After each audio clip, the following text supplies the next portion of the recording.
ناظرین گرامی السلام علیکم۔ قدیم دنیا میں آپ کو خوش آمدید کہتے ہیں۔ ناظرین گرامی، یہ واقعہ ہزاروں سال پرانا ہے، جب حضرت سلیمان ابن داؤد کی حکومت دنیا کے بیشتر ممالک میں تھی، جس کا دارالخلافہ یشورلم شہر تھا۔ آپ کو اللہ کی طرف سے جن، ہوا، جانوروں، چرندوں پرندوں پر حکمرانی عطا کی گئی۔ ایک مرتبہ حضرت سلیمان کا دربار لگا ہوا تھا۔ وہاں پر تمام سرداران کی موجودگی تھی، جو کہ پرندوں کے سردار، جنات کے سردار اور ہوا کے سردار بھی موجود تھے۔ اور جب آپ نے پرندوں کی فہرست کا جائزہ لیا اور فرمانے لگے، یہ کیا بات ہے کہ ہدہد کہاں ہے؟ دکھائی نہیں دیتا، واقعی غیر حاضر ہے۔ یقیناً میں اسے سخت سزا دوں گا یا اسے ذبح کر ڈالوں گا جب تک وہ میرے سامنے کوئی پختہ دلیل نہ پیش کرے۔ اب یہی کہنا تھا کہ ہدہد آ پہنچا، اور آ کر اس نے کہا کہ میں ایک ایسی چیز کی خبر لایا ہوں کہ آپ کو اس کی خبر ہی نہیں۔ میں صحابہ کی ایک سچی خبر لایا ہوں۔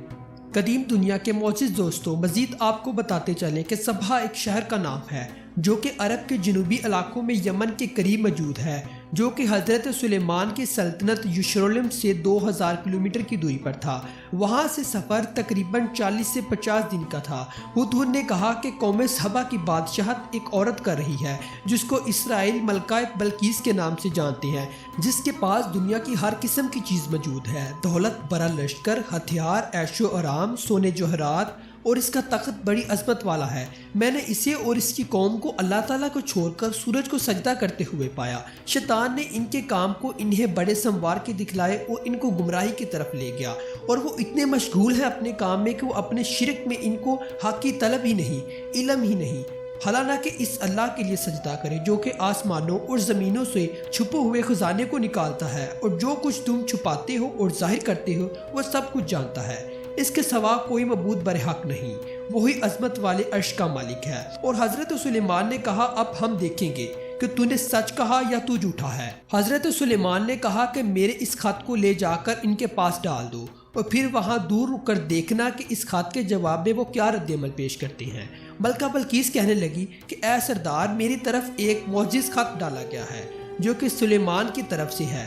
وہ خط یوں ہے، اور جو بخشش کرنے والا مہربان اللہ کے نام سے شروع ہے، کہ تم میرے سامنے سرکشی نہ کرو اور مسلمان بن کر میرے پاس آ جاؤ۔ ملکہ بلقیس نے کہا کہ اے میرے سرداران، تم میرے اس معاملے میں مجھے مشورہ دو۔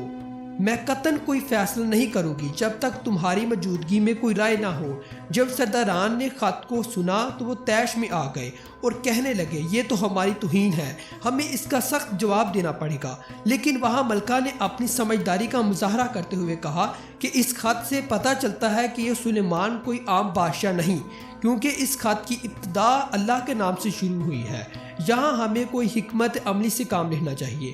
ملکہ بلقیس نے کہا کہ سلیمان کی طرف کچھ تحفے بھیجو گی، اگر وہ اس تحفے کو قبول کرتا ہے تو میں اس کے ساتھ جنگ کروں گی، اور اگر اس نے قبول نہ کیا تو میں اس کی پیروی کروں گی۔ اور اس تمام بات کو ہدہد نے آ کر حضرت سلیمان علیہ السلام کو بتایا، اور پھر حضرت سلیمان علیہ السلام نے جنات کو حکم دیا کہ شہر میں داخل ہونے والے تمام راستے پر سونے چاندی کی اینٹوں کا فرش بچھا دیا جائے، راستے کے دونوں جانب سونے کے عجیب و خلقت جانور کھڑے کر دیے جائیں، اور وزراء اور مال سلطنت کی تمام کرسیوں کو سونے کا کر دیا جائے، دربار کو ہیرے جواہرات سے سجا دیا جائے۔ ادھر ملکہ بلقیس کا الچی تحفے لے کر روانہ ہو چکا تھا، جن میں سونے کی اینٹیں، سونے کے جواہرات، کنیزیں اور غلام شامل تھے۔ تو وہ یہ سب دیکھ کر شرمندہ ہو گئے۔ تو حضرت سلیمان علیہ السلام نے ملکہ کے قاصدوں کو کہا، کیا تم لوگ مال سے میری مدد کرنا چاہتے ہو؟ مگر دیکھ لو، جو کچھ اللہ نے مجھے دیا ہے وہ اس سے بھی زیادہ ہے جو تمہیں دیا ہے،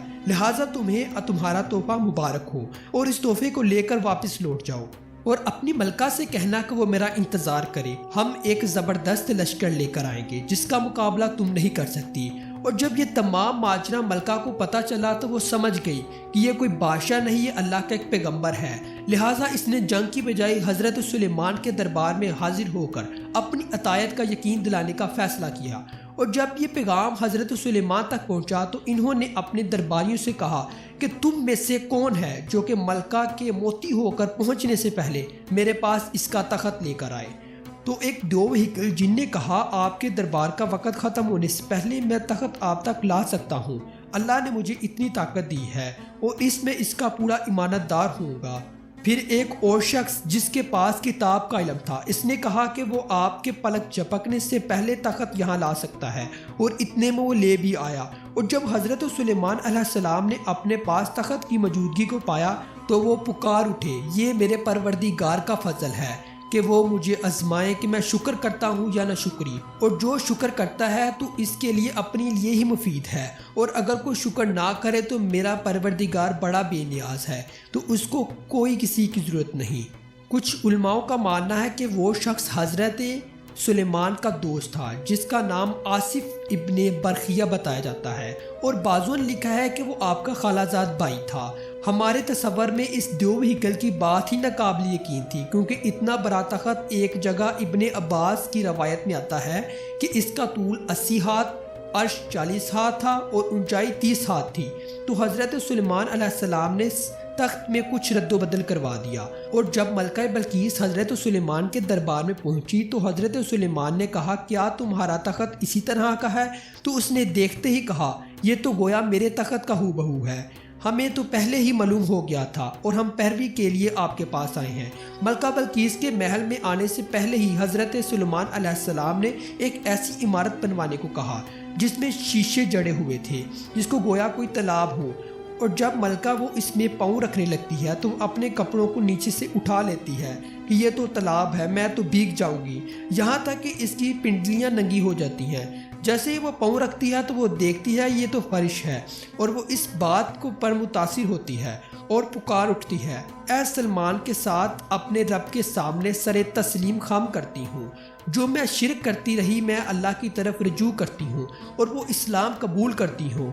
اور کچھ اسرائیلی روایتوں میں لکھا ہے کہ اس کا نکاح حضرت سلیمان کے ساتھ ہوا تھا، جبکہ یہ قرآن سے واضح نہیں، جبکہ بلقیس نام بھی اسرائیلی مفسرینوں نے دیا، حقیقت میں قرآن میں اس کو ایک عورت بیان کیا گیا ہے۔ ناظرین گرامی، آج کا ہمارا اور آپ کا سفر یہی تک تھا، لہٰذا ہمیں اجازت دیجیے، خدا حافظ۔